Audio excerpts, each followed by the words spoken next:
शुभ संध्या। मैं आपके साथ शीतल बौखंडी और आप देख रहे हैं लोक संहिता। आइए नजर डालते हैं उत्तराखंड से जुड़ी खबरों पर।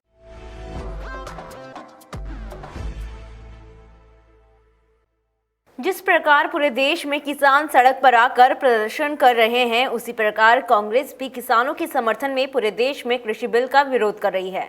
आज गदरपुर तहसील में कांग्रेसियों व किसानों ने काली पट्टी बांधकर केंद्र सरकार के खिलाफ जमकर नारेबाजी करते हुए महामहिम राष्ट्रपति महोदय के नाम ज्ञापन तहसीलदार महोदय को सौंपा और कहा कि सरकार किसान बिल के नाम पर मोदी सरकार ने किसानों और उनकी फसलों को कॉरपोरेट के हाथ बेचने का काम किया है। किसानों के विरोध के बाद भी बिना उनकी राय सुमेरी के यह बिल पास किया गया है, जो कि लोकतंत्र में घोर अन्याय है। ये सरकार किसानों के ऊपर जुल्म कर रही है। जब जनता सड़कों पर उतरेगी, किसान सड़कों पर उतरेंगे, इस सरकार को मजबूर होकर ये कानून वापस लेना पड़ेगा। जनता ये तानाशाही बर्दाश्त नहीं करेगी। ये अन्नदाता है देश का, 70% आबादी है। आप अन्नदाता को भूखा मारने की साजिश कर रहे हो। ये जनता, देश की जनता, प्रदेश की जनता ये बिल्कुल भी एक्सेप्ट नहीं करेगी। सरकार को ये काला कानून वापस लेना ही पड़ेगा। गदरपुर से डीके सरकार की रिपोर्ट।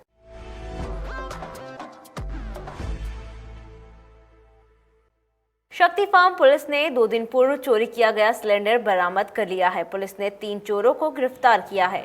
पुलिस के अनुसार शक्ति फार्म के वार्ड 7 निवासी पवित्र मंडल पुत्र सुनील ने 27 सितंबर की रात उसकी रसोई का ताला तोड़कर इंडियन कंपनी का सिलेंडर चोरी किए जाने का मुकदमा दर्ज कराया था। साथ ही 2 लोगों के उसी रात संदिग्ध अवस्था में उसके घर के पास घूमने की बात भी कही थी। पुलिस ने दोनों नामजद आरोपियों को गिरफ्तार कर लिया है। पूछताछ में उन्होंने सिलेंडर की चोरी कबूल कर ली है। चौकी इंचार्ज चंदन सिंह बिष्ट ने बताया कि इसमें हमें एक सूचना प्राप्त हुई थी, एक तहरीर प्राप्त हुई थी पवित्र मंडल की, जो शक्ति फार्म में ही रहते हैं। उनके द्वारा ये बताया गया कि रात को 27 तारीख की रात को करीब वो 10-10:30 बजे के आसपास अपनी जब दुकान से वापस आए तो उन्होंने 1-2 लड़कों को वहाँ घूमते हुए देखा, जिन पर उनको थोड़ा डाउट हुआ, लेकिन उसके बाद वो सो गए। फिर सवेरे 3-3:30 बजे के आसपास की बात है, तो उनका बगल में उनका भतीजा रहता है, तो उसके वहाँ से एक सिलेंडर चोरी हो गया था, जो ताला तोड़ के कुछ लोगों ने चोरी कर लिया था। तो अगले दिन 28 तारीख को उनके द्वारा चौकी में तहरीर दी गई, जिसके संबंध में हमारे वहाँ मुकदमा पंजीकृत किया गया। चौकी में अगर पूछताछ करी तो उन्होंने बताया कि ये हैं गौतम विश्वास और उत्तम विश्वास नाम के 2 लड़के हैं, जो नशे के आदी हैं और नशे के कारण ही चोरी करते हैं। तो उनके द्वारा बताया गया कि अपने नशे की लत को पूरा करने के लिए उनके द्वारा ये सिलेंडर चोरी किया गया था और 1700 रुपये में एक गौतम शील नाम का व्यक्ति है, जो सुरेंद्र नगर का रहने वाला है और सिडकुल में उसकी एक कैंटीन है, तो उसको उन्होंने बेच दिया है। तो उनकी निशानदेही पे गौतम शील से आज हमने सिलेंडर बरामद किया। सितारगंज से दीपक भारद्वाज की रिपोर्ट।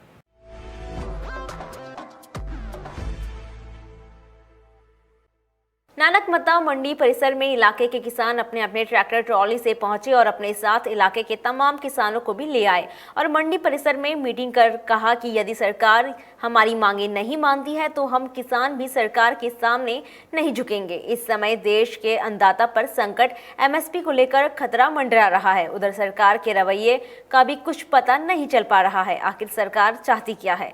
इस संबंध में कांग्रेस पार्टी ने पूरा दमखम लगाकर रैली को सफल बनाया। हालांकि तमाम पार्टियों ने भी किसानों के समर्थन में रैलियां निकाल रही हैं। रैली को संबोधित करते हुए पूर्व विधायक गोपाल सिंह राणा ने बताया कि जो ये 3 विधेयक पारित किए हैं संसद में, उसके विरोध में आज देवभूमि नानकमता में सारे किसानों ने कांग्रेस के साथ मिलकर के एक अपनी आक्रोश रैली, अपनी भड़ास निकाली, अपनी दिक्कत, अपने अत्याचार का अपनी बात कही है कि किसानों के साथ अन्याय हो रहा है और ये बिल वापस ले सरकार, और जो मंडियों का अस्तित्व खत्म किया जा रहा है वो जैसे चल रहा था पहले चलता रहा, और जो एमएसपी जो न्यूनतम समर्थन मूल्य है उसके कम से कम उसके बराबर तो धान खरीदा जाए, न कि आज मैं समझता हूँ 1100-1200 में धान बिक रहा है, ये गलत है।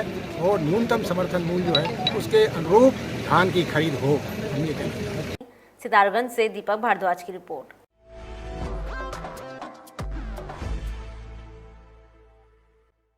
उत्तर प्रदेश के हाथरस में बीती 14 सितंबर को महिला का बलात्कार किया गया। इस जघन्य कांड के बाद पूरे देश में रोष व्याप्त है, जिसमें आज यूथ कांग्रेस के कार्यकर्ताओं ने तहसील के समीप एकत्रित होकर नारेबाजी करते हुए मुख्यमंत्री योगी आदित्यनाथ और प्रधानमंत्री का पुतला दहन किया।